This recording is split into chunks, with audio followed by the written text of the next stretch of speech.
This is a teardown of a Raritan Paragon UMT832, and it's another KVM unit. I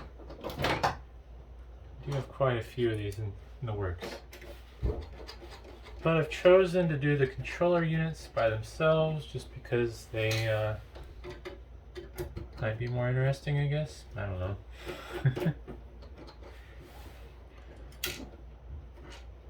After I started tearing some of these down, I decided I should see if I could use them, but after plugging them in and hooking them up and trying to figure them out, I just kind of got frustrated and said, screw it, I don't care. Yeah. Honestly, KVMs are just so unreliable that, yeah. I'd just rather have a rack full of rack consoles than have to deal with a bunch of unreliable KVM units.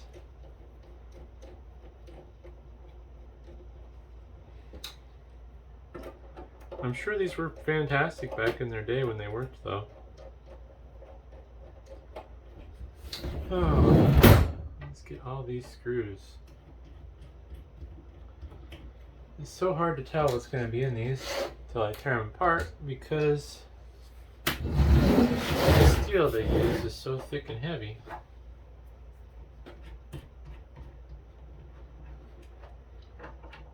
But it'll be interesting nonetheless. Almost there. Alright. Oh wow. Oh, that's interesting. I wasn't expecting. Huh. Whole bunch of interesting stuff in here. So, we got I am in frame, right? I've got this nice long power supply, which has been powered on semi-recently, so I need to be somewhat careful. I will not be removing it from the board in this video. I will be disconnecting this though, because I plan on saving it.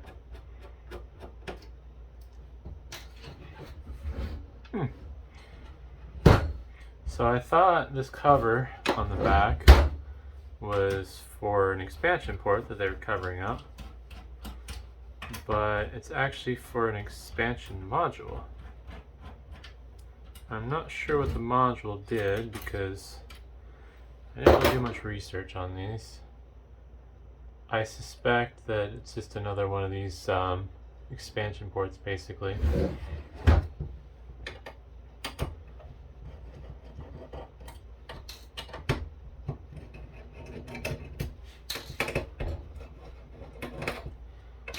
All sorts of interesting stuff going on in this though. So I'm going to kind of just pick this apart little by little. Maybe. So not much to see there. Just a little breakout board that goes to a, I don't know what that port's called. I think of it as like a SCSI port basically, but anyways. It's interesting. So I have one of their network jacks mounted using a keystone coupler jack, basically.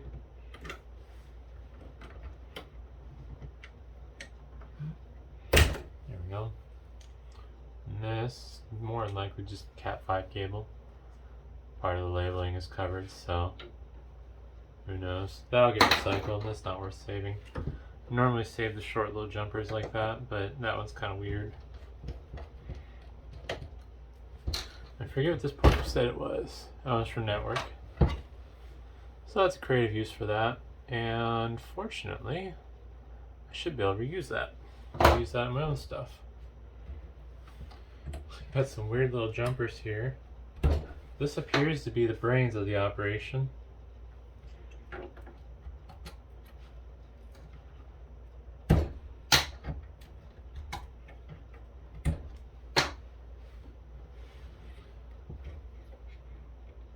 don't feel like pulling that off, that's gonna be difficult. Got a little removable flash chip there for storage, probably for booting off of. Ah.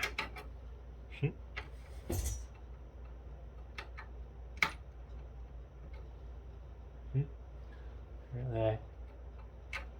Oh, there we go. I was gonna say, did I bend something? Oh, that's interesting. So the power cable, if I can get it out, coming off the power supply, apparently has provision for additional connection points. Not sure why. Must be like an upgraded option that requires different power connections. Let's disconnect these front panel cables. This thing is quite busy inside. Unfortunately, I don't think it's going to be very good from a board scrap standpoint. I think it's going to be considered a low yield. This board with the brains, that should pay okay. Lots of gold on that, but the other board not so much. So here's what appears to be the brains of the unit. Not much to see on the bottom, just pins sticking out from through-hole components, and then the posts that are holding what I presume is the network card.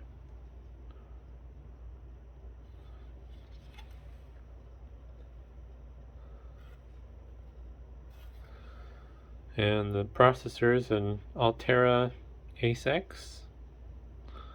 ACEX? I don't know.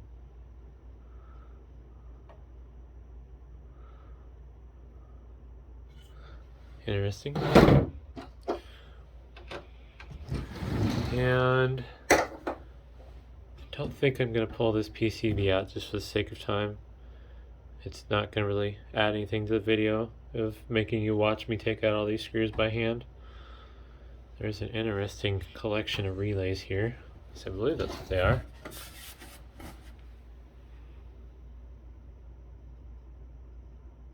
Yeah, 5-volt Omron brand relays, looks like.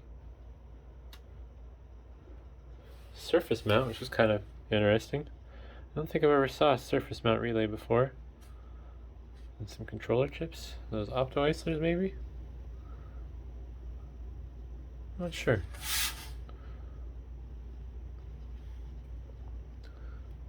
Bunch of analog devices chips.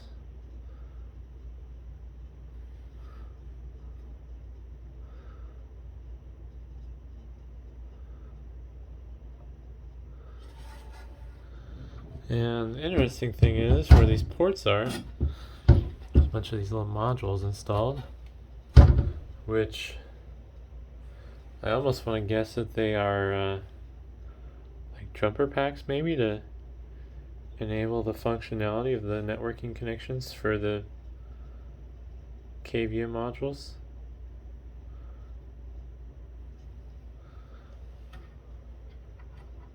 I don't know if those are resistor networks. I think R usually would indicate it's a resistor.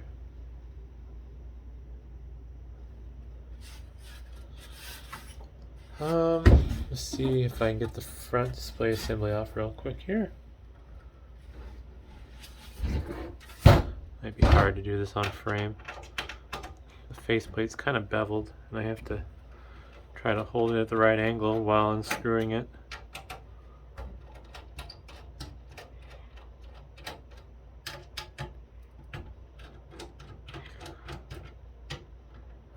So I got PCB in the way. Come on, gimme. Oops. Multitasking.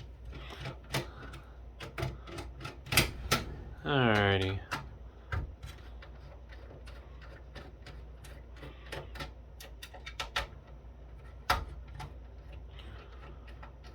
Oh, man.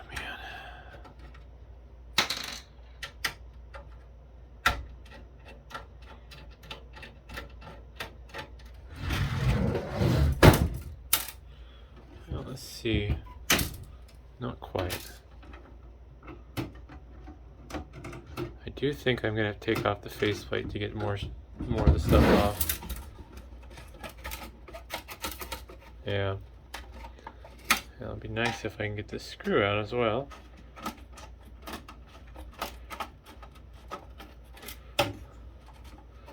Alright, there we go. So this PCB assembly is just buttons basically, and then an interconnect to the front display. And the only thing left in the front is the front display, which I'll take out later. So, yeah, kind of interesting. I don't know. Don't really know what to think. The long power supply, that's kind of cool. I get why they had to do that, considering PCBs, you know, right there. So, I don't know if I showed the back ports or not very well, but it has one of these neat little inline switches with the C13 plug, C14, whichever one it is. Never can keep those straight. But hopefully that was interesting, and thanks for watching.